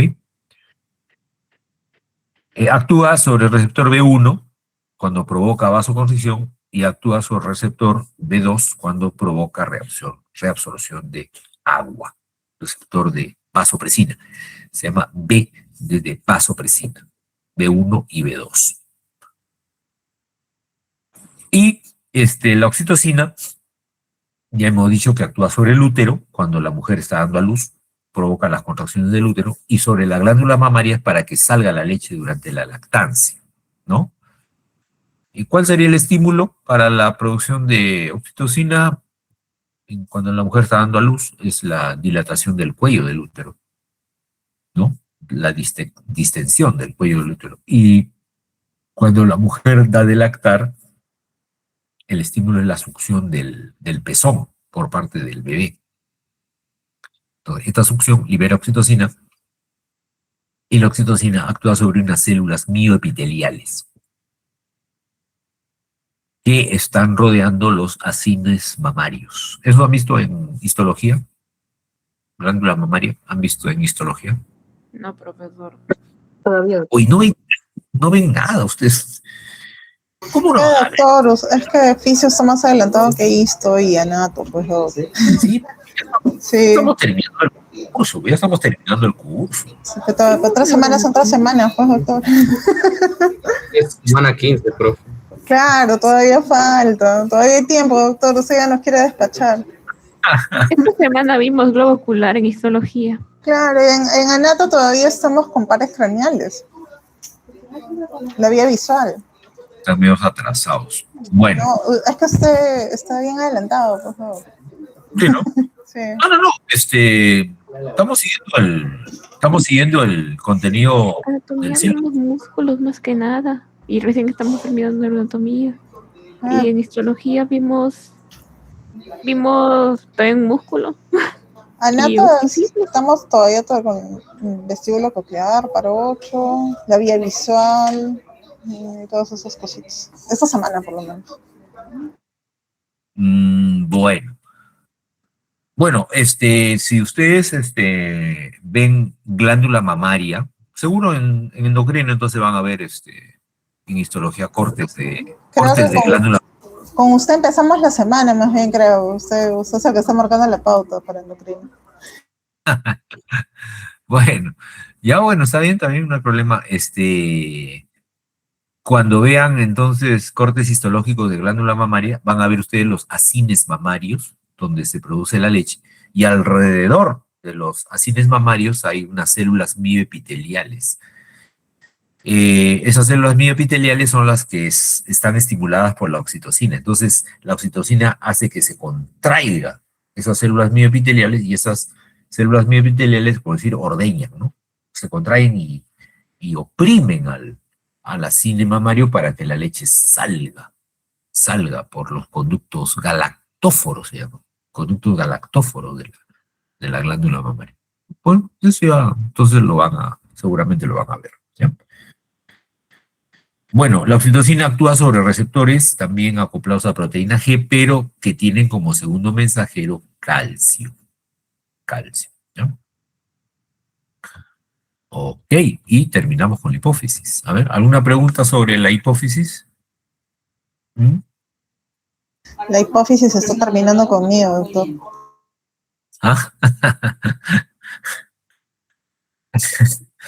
Bueno, de repente se marean ustedes tantas hormonas, les recomiendo que revisen las tablas de resumen, tanto del hipotálamo como de la hipófisis, porque ahí está todo lo que hemos, ¿no? En estas tablitas hay una tabla para el hipotálamo y hay otra tabla como esta para la hipófisis. Por favor, estudienlo bien. Estas tablas han sido extraídas del Gaito, Todos estos datos son del Guyton, así que también ustedes pueden revisar el Guyton para que repasen estos datos y otros datos más, ¿no? Otros datos más complementarios, ¿no? Si quieren profundizar en el tema. ¿De acuerdo? Ok. Entonces, si no hay más preguntas sobre la hipófisis, entonces vamos avanzando y vamos a ver ahora la tiroides. Vamos a ver la tiroides. ¿Ya? Bueno, avanzamos hasta donde podamos, ¿no? Porque la tiroides también es... Yo creo que sí terminamos tiroides hoy día. Vamos a ver.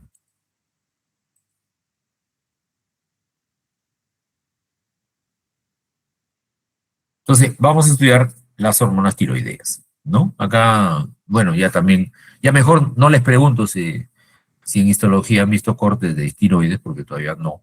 Entonces, cuando ustedes vean la corte En realidad histológico, sí vimos un corte de tiroides. ¿ah, sí? ¡Qué Pero se milagro! está refiriendo a la práctica, no a la teoría, porque en la teoría la doctora ya lo mencionó, pero no hemos visto ninguna lámina en el microscopio, ni tampoco Sí tenemos vimos trabajo. en el epitelio cúbico. Claro, el epitelio cúbico simple.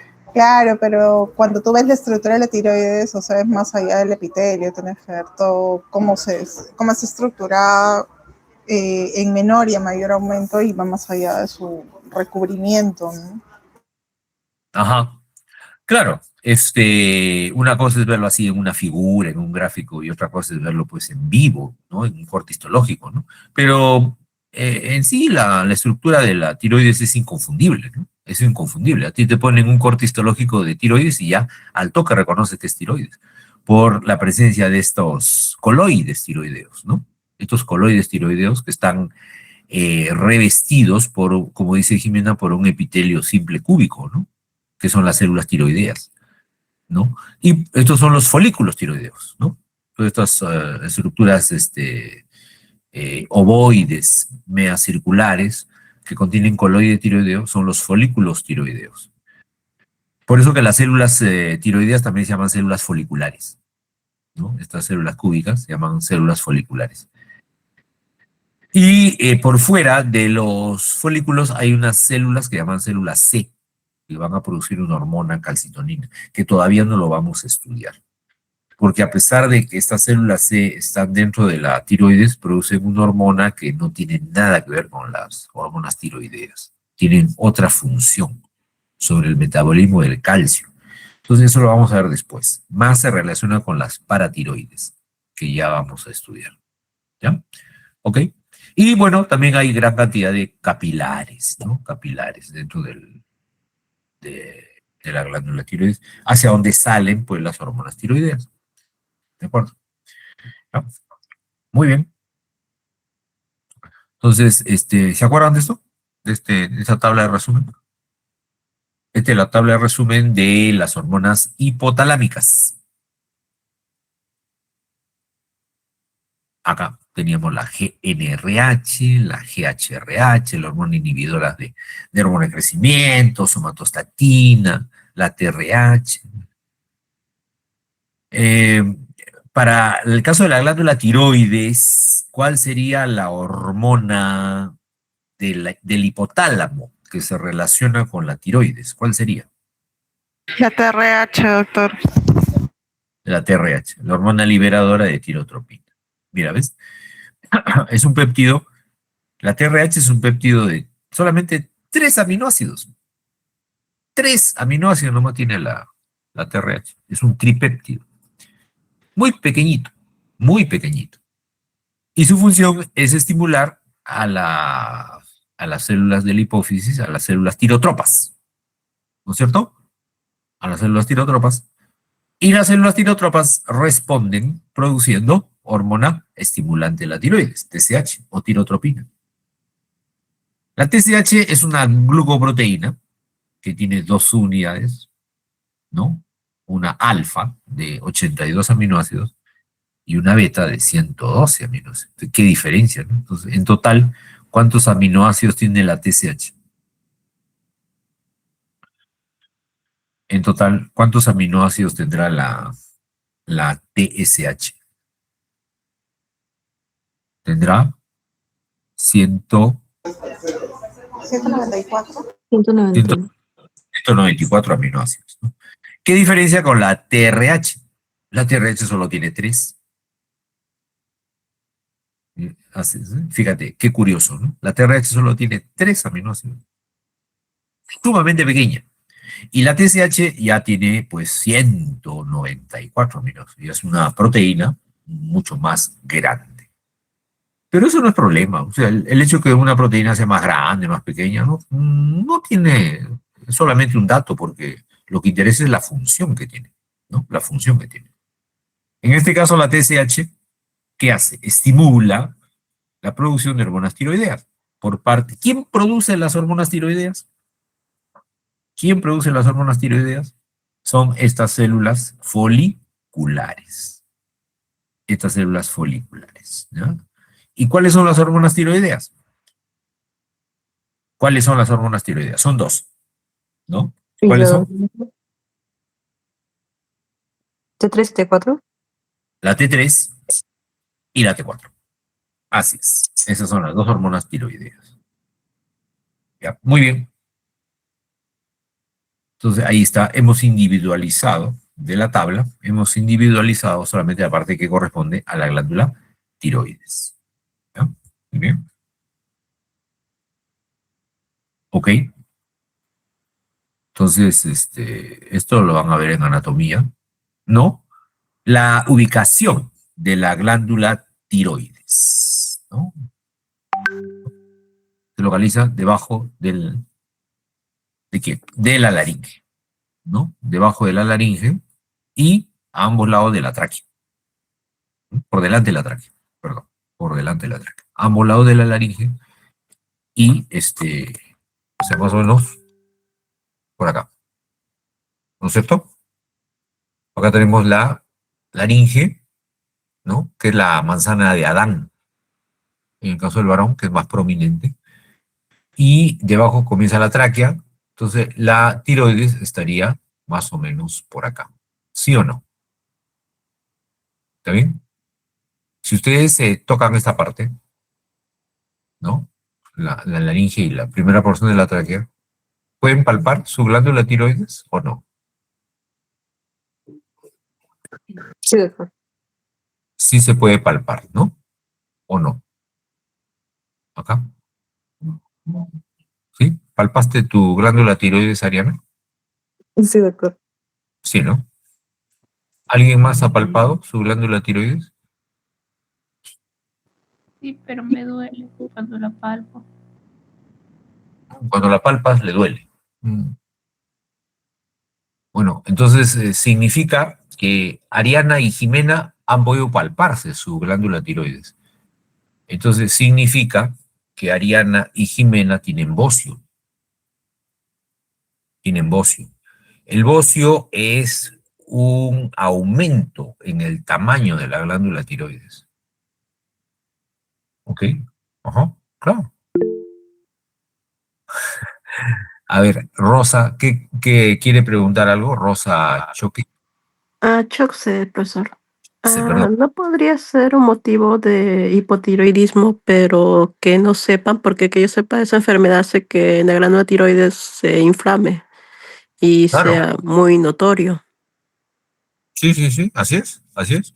El bocio, cuando ya es muy grande, se nota, ¿no? Se nota la glándula acá tiroides aumentada de tamaño. Y como tú dices, puede ser un bocio por falta de yodo en la alimentación. Entonces, eso se correlaciona con un hipotiroidismo.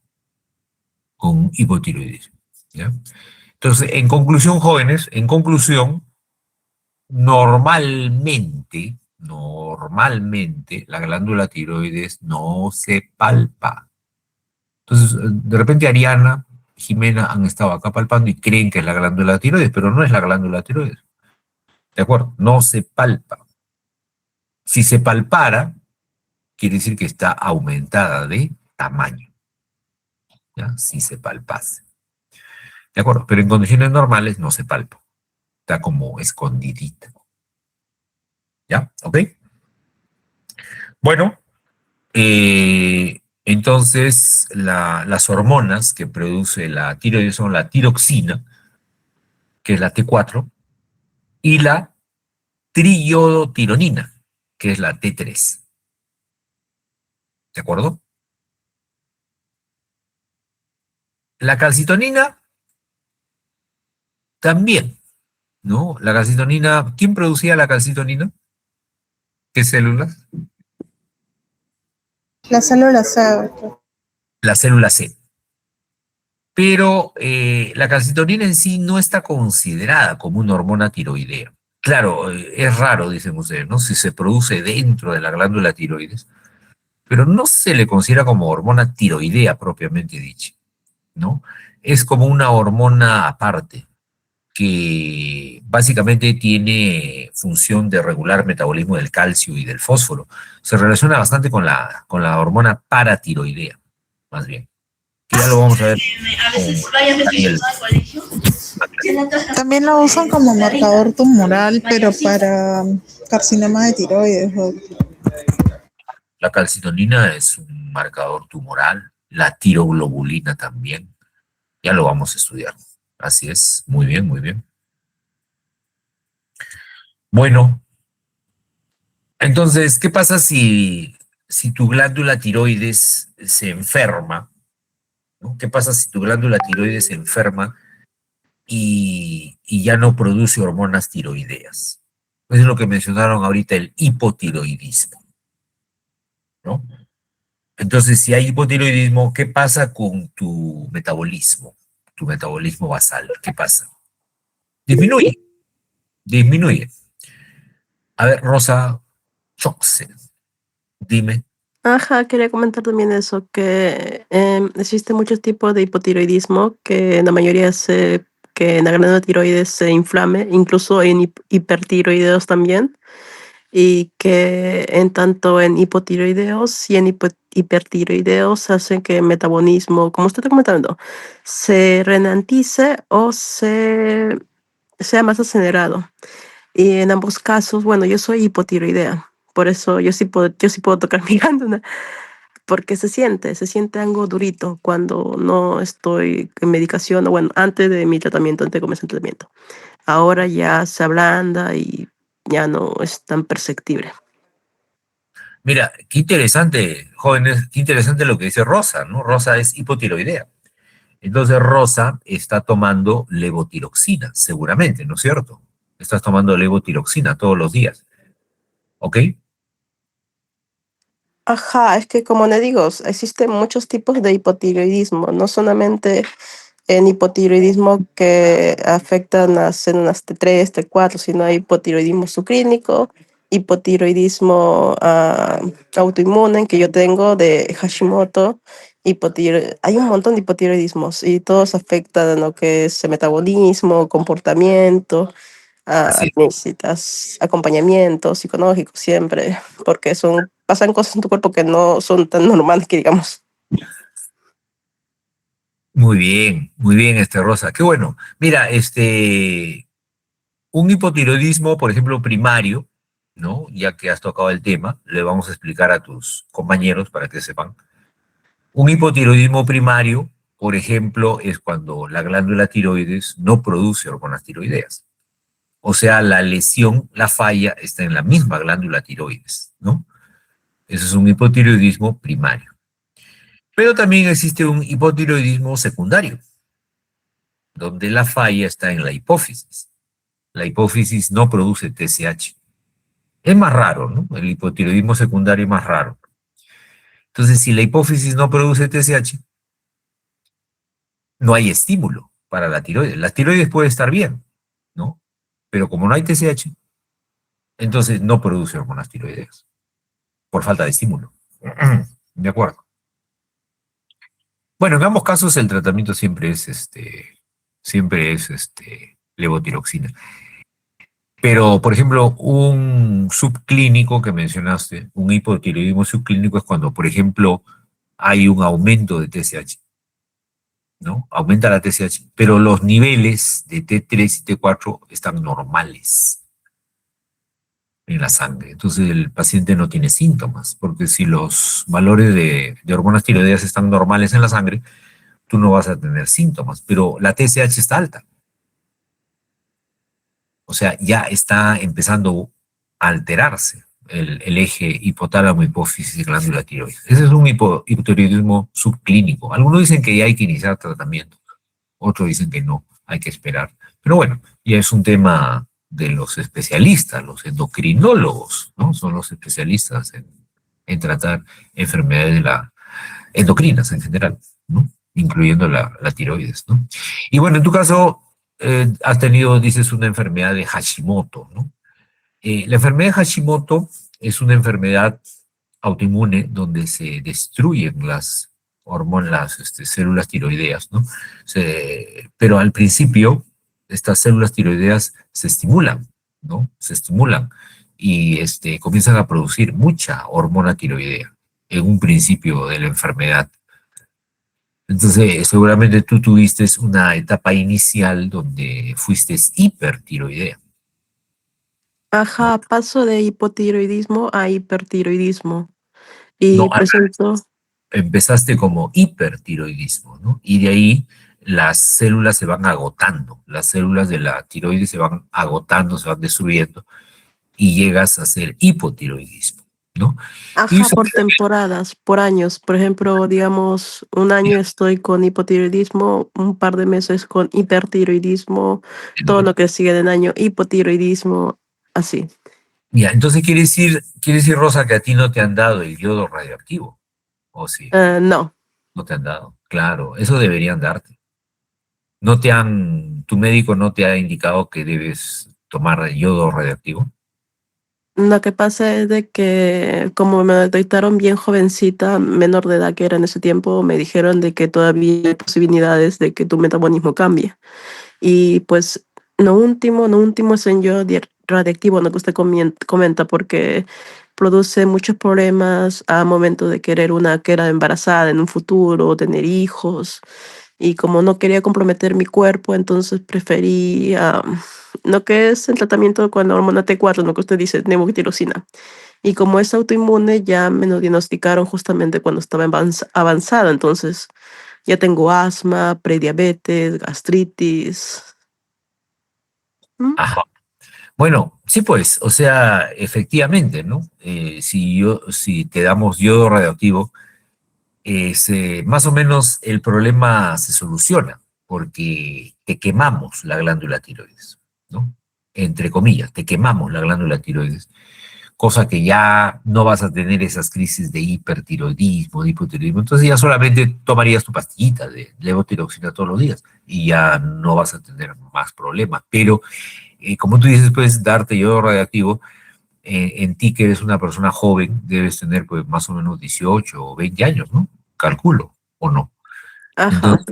Entonces, obviamente, si te damos yodo radioactivo, pues afectamos tu fertilidad, afectamos tu fertilidad, ¿no? Y eso también, pues, hay que sopesar, ¿no? Eso, ¿no? De repente tú en tu futuro vas a querer tener hijos, de repente ahorita no, pero en un futuro sí. Entonces no te podemos cortar tu médico ha considerado que no debe cortarte esa posibilidad de poder en un futuro seas mamá. Si te dan yodo radioactivo, ya pues ya no se recomendaría que seas mamá, ¿no? Porque la radiación afecta a los óvulos, ¿no? Y ya no sería recomendable que tengas hijos. ¿Ves? Bueno, es un tema médico propiamente, ¿no? Lo que estás mencionando. Y bueno, te deseo suerte en tu tratamiento, Rosa. Seguramente estás yendo a un endocrinólogo, ¿no? Sí, Ok. pero como te comento, ya tengo años y gracias a Dios, la vida, internet, no sé, he pasado de endocrino a endocrino hasta llegar con el doctor Manrique, que creo que ha sido incluso ex ministro de Salud, algo así me comentó. El punto es de que me ha dado Antino con mi diagnóstico, mi tratamiento y me va muy bien. Las consecuencias o los efectos secundarios realmente son mínimos. Qué Y bueno. pues bueno, puedo hacer una vida normal, como digo, o sea, claro, me enfermo, pero nada que conlleve hospitalización o trunque mi vida. Sí, es bueno, porque como tú no te han dado yodo radioactivo, entonces tu glándula tiroides está ahí, que da molestias, da molestias. Y ahora vamos a estudiar, porque las hormonas tiroideas actúan sobre prácticamente todos los sistemas del cuerpo. Tienen efectos sobre el corazón, sobre el estómago, sobre los riñones. Entonces, cuando en ti se produce un desequilibrio hormonal, pues vas a tener síntomas en diferentes sistemas de tu cuerpo, ¿no? Eso, Exacto. Cualquier cosa que me enoje, que me desestabilice emocionalmente, afecta mucho a mis hormonas y claro, afecta mucho a mi cuerpo. claro, claro. En el hipotálamo, por ejemplo, las emociones ya hemos visto, ¿no? El hipotálamo es muy sensible a las emociones, entonces el hipotálamo ¡fuac! Libera TRH, el hipófisis libera TSH y eso estimula tu tiroides. Entonces, sí, pues bueno, de repente ya posteriormente, en algún momento, puedas optar por el yodo radioactivo, ¿no? Depende de cómo se sobrelleve tu enfermedad. Te deseo bastante suerte, Rosa. Ok, muy bien, muy bien, muy bien. Verá cómo estamos aprendiendo un poco más de la glándula tiroides a través de su compañera, ¿no? Que nos ha comentado su caso muy particular. Muy bien, entonces, como le decía, si las hormonas tiroideas se dejan de producir, el metabolismo disminuye, el metabolismo en tu organismo, ¿no? Todo el metabolismo se reduce, más o menos un 40-50%. O sea, todo va a trabajar menos, ¿no? Más lentamente. Todas las células trabajan más lentamente, gastan menos energía. La persona va a estar apática, la persona va a estar con sueño, ¿no? Va a procesar lentamente los pensamientos. Tú le preguntas algo a esa persona, va a demorar en contestarte, para con mucho frío. Estamos en pleno verano y la persona está con frío, está con chompa, es una persona obesa, lenta, para durmiendo todo el día. Entonces esas personas son con metabolismo disminuido, ¿no? Tienen menor producción de hormonas tiroideas, ¿no? Es un hipotiroidismo. Y lo contrario sería que haya un incremento en las hormonas tiroideas, ¿no? Entonces, ese sería el caso de un hipertiroidismo. La persona está, pues, el hipertiroideo es todo lo contrario, está activo, está hiperkinético, no sabe qué hacer. En invierno están en camisita, en polito, sudan, produce temblores en la piel, son verborreicos, hablan y hablan y hablan. Tienen las hormonas tiroideas elevadas, ¿no? Hipertiroidismo, y su metabolismo está también elevado, consumen mucha energía, por eso son personas delgadas, ¿no? Delgadas, bajan de peso. ¿Ok? Entonces, ¿se acuerdan del eje? El eje, en este caso sería el eje hipotálamo, hipófisis, glándula tiroides, ¿no? ¿Ok? La TRH estimula a las células tirotropas de la adenopófisis y las células tirotropas producen TSH, ¿no? Hormona estimulante de la tiroides que estimula, pues, a la glándula tiroides para que produzca sus hormonas respectivas. Solamente T3 y T4. O sea, la TSH, pregunta examen, no estimula la producción de calcitonina, por ejemplo, ¿ya? La TSH no estimula la producción de calcitonina, solamente T3 y T4. ¿De acuerdo? Muy bien. Ahora, de las dos hormonas que se producen en la tiroides, T3 y T4, ¿cuál es la que se produce en mayor cantidad o se produce mitad-mitad? La tiroxina. Tiroxina, mira, La T4, doctor. claro, la T4. La T4 se produce, es el 93% de la producción de la glándula tiroides. 93%. Y el 7% es T3. Ahora, los efectos son los mismos. De la T3 y T4, los efectos son los mismos, solamente que la tiroxina es menos potente y menos rápida en sus efectos, la T3 es mucho más rápida, mucho más potente en sus efectos. ¿De acuerdo? Ya lo vamos a ver. Entonces acá tenemos las células foliculares, ¿no? Que rodean al folículo. Ese es el coloide tiroideo donde se almacenan las hormonas tiroideas. Ahí se almacenan unidas a una molécula que se llama tiroglobulina. Tiroglobulina. Ya, las células epiteliales cúbicas, epitelio simple cúbico, son las células foliculares que producen las hormonas tiroideas. Cuando digo hormonas tiroideas es T3 y T4, nada más. La calcitonina, repito, no se considera hormona tiroidea. ¿Ya? No se considera hormona tiroidea. Luego, esas hormonas, miren la flechita que apareció, esas hormonas tiroideas se meten al coloide y ahí se almacenan hasta el momento en que el organismo lo necesite. ¿Ya? Entonces, ¿y a quién se unen en el coloide? A una molécula que se llama tiroglobulina, que está por acá. ¿Ve? La tiroglobulina es una glucoproteína muy grande, de gran tamaño, que contiene a las hormonas tiroideas, a la T3 y T4, y ahí se almacena. Ahí se almacenan hasta que el organismo lo necesite. ¿Ya? Hasta que el organismo lo necesite. Entonces, vamos a coger, miren, vamos a coger, eso también lo van a ver en histología, vamos a coger un pedacito del epitelio cúbico con un pedacito del coloide y un pedacito del capilar. ¿No? Ahí está ese cuadrado que aparece ahí. Vamos a coger un corte histológico y lo vamos a ver a mayor aumento. ¿Ya? Ese cuadradito lo vamos a ver acá, a mayor aumento. Entonces ahí tenemos el coloide por acá, el coloide por acá, la célula epitelial cúbica aquí y el capilar por acá. ¿Ya? ¿Estamos de acuerdo? ¿Se ubican, no, jóvenes? ¿Ya? ¿Estamos ubicados en lo que estamos viendo? ¿Seguro? ¿Sí? Bueno, miren entonces, aquí la célula epitelial, ya hemos dicho que produce las hormonas tiroideas. Esas hormonas tiroideas se van al coloide y ahí se unen a la tiroglobulina. Y unido a la tiroglobulina se almacenan. Y cuando el organismo necesita hormonas tiroideas, ¿qué ocurre? El coloide, la tiroglobulina que está en el coloide, regresa a la célula epitelial. O sea, las hormonas tiroideas regresan a la célula epitelial. Y de ahí pasan a la sangre. Y de ahí pasan a la sangre.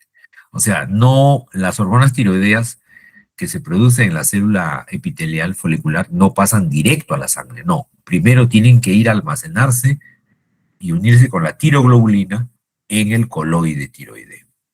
Y de ahí regresan a la célula epitelial y de ahí recién pasan a la sangre. Esa es la secuencia. Ya, esa es la secuencia. No hay otra vía. No hay otra vía. Ya. Por lo tanto, la cantidad de sangre que entra a la glándula de tiroides es una gran cantidad de sangre.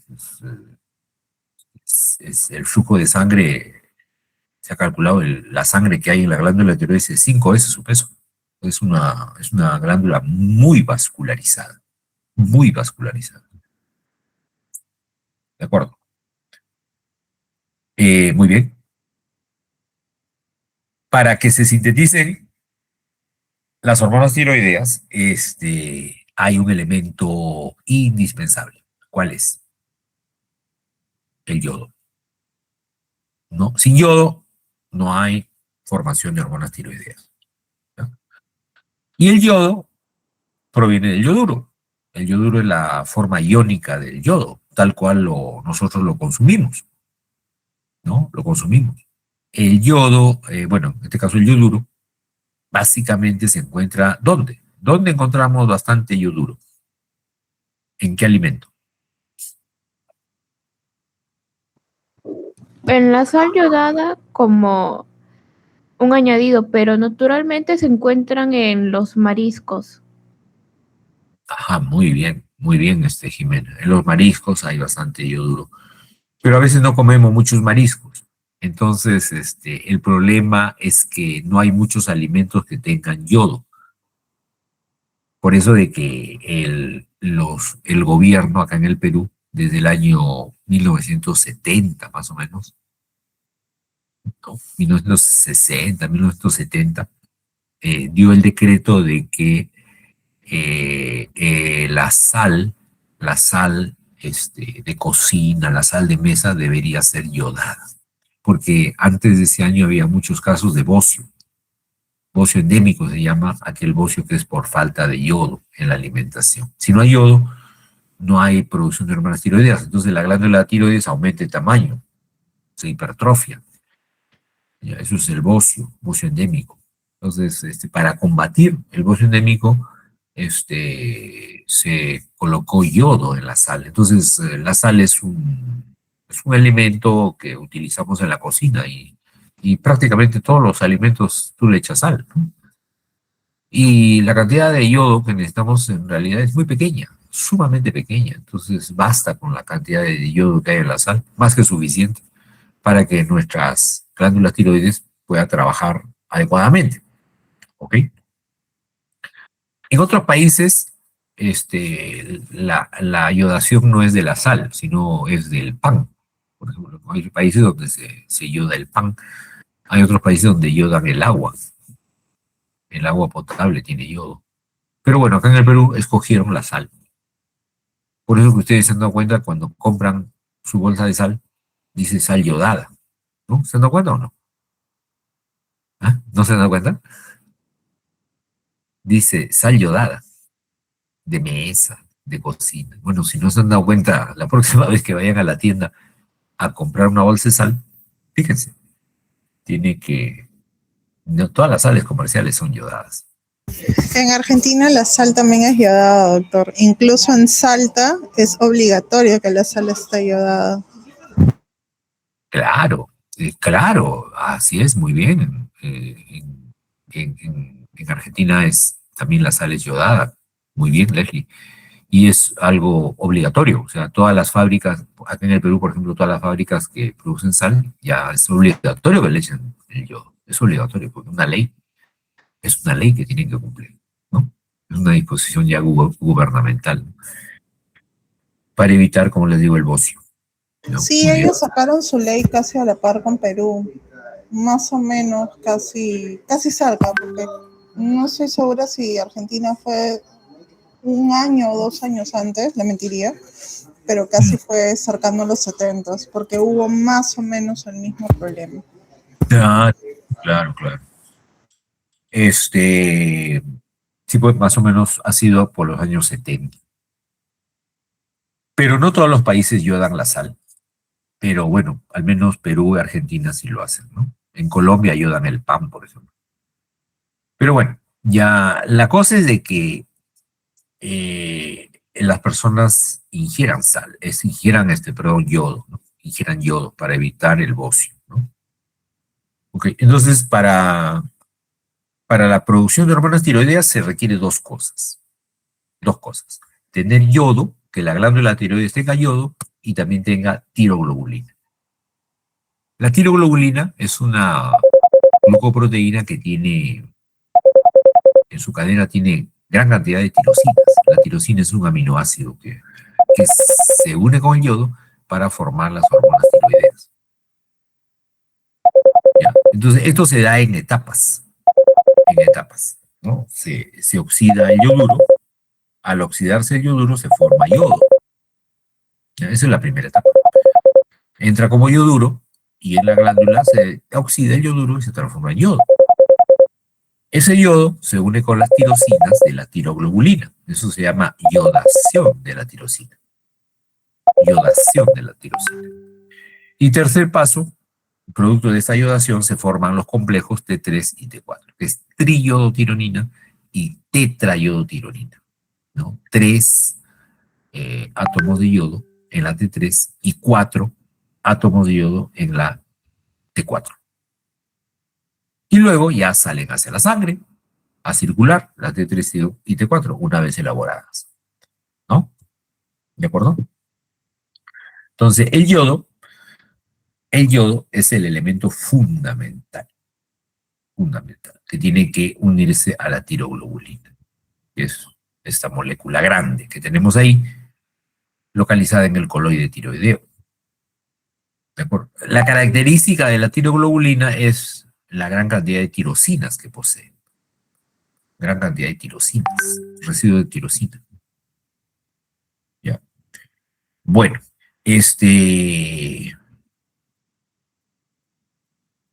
bueno, jóvenes, ya estamos en la hora.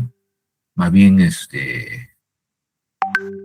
yo creo que vamos a quedarnos aquí. Para la próxima semana ya les explico con detalle, porque lo que viene es un poco largo. Lo que viene es explicarles todo el proceso de formación de las hormonas tiroideas. Ya, y ese es un poquito largo, no vamos a demorar unos minutos. Entonces mejor, mejor lo dejamos acá. Ya acuérdense de la diapositiva donde estamos quedando. ¿Hay alguna pregunta, Ariana? Sí, dime. ¿La diapositiva que está presentando también va a entrar en el examen o a partir de esa ya no? Bueno, mejor dejamos la glándula tiroides para el próximo examen. ¿Ya? Entonces, para el examen del martes entrarían las dos primeras clases, y de la clase de hoy entraría hipotálamo e hipófisis. Ya, tiroides lo vamos a dejar para la próxima, ¿ya? Para el próximo examen. ¿De acuerdo? Entraría, repito, solamente hipotálamo e hipófisis. ¿Ya? ¿Ok?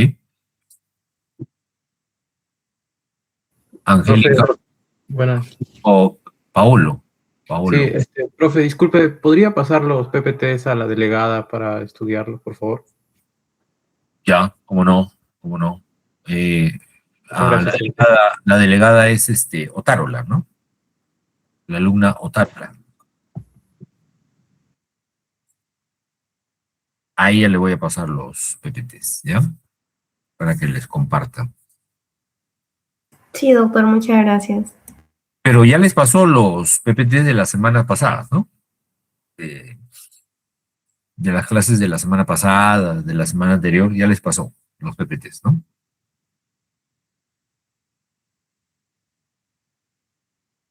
Hola. Hoy día solamente le pasaría los PPTs de hipotálamo hipófisis, ¿no? Porque los de las clases anteriores ya les pasaron los PPTs, ¿o no? No, doctor. ¿Nada? ¿Ninguno? Me parece que no. No, doctor, ninguno. Oh. Bueno, le voy a pasar entonces todos los PPTs hoy día mismo a Otárola, ¿ya? Para que los socialice. ¿Ya? Profe, disculpe, hola. Tengo laboratorio con usted los lunes. Creo Hilary. que no. Sí, profe, hola. Hola. Creo que nos faltaba, le estaba preguntando si nos podía pasar también el último laboratorio que hicimos, el de la hormona, La hormona iónica. ajá, la HGS. Ajá. Ya. ¿No te le Sí, pasó? por favor. ¿Pasó? No, profe, todavía no. ¿Me has escrito mensaje? Sí, profe, sí. Oh, ya. Ahora te lo paso entonces, ¿ya? Aquí, gracias. Ya, muy bien. Bueno, muchachos, entonces, por la hora vamos a cortar la clase aquí y continuamos la próxima semana con glándula tiroides, ¿ya? Ok, jóvenes. Muchas gracias, profesor. Que Muchas pasen gracias, doctor. un fin de semana. Gracias, doctor. Y mañana pasen bonito día. Feliz día anticipado.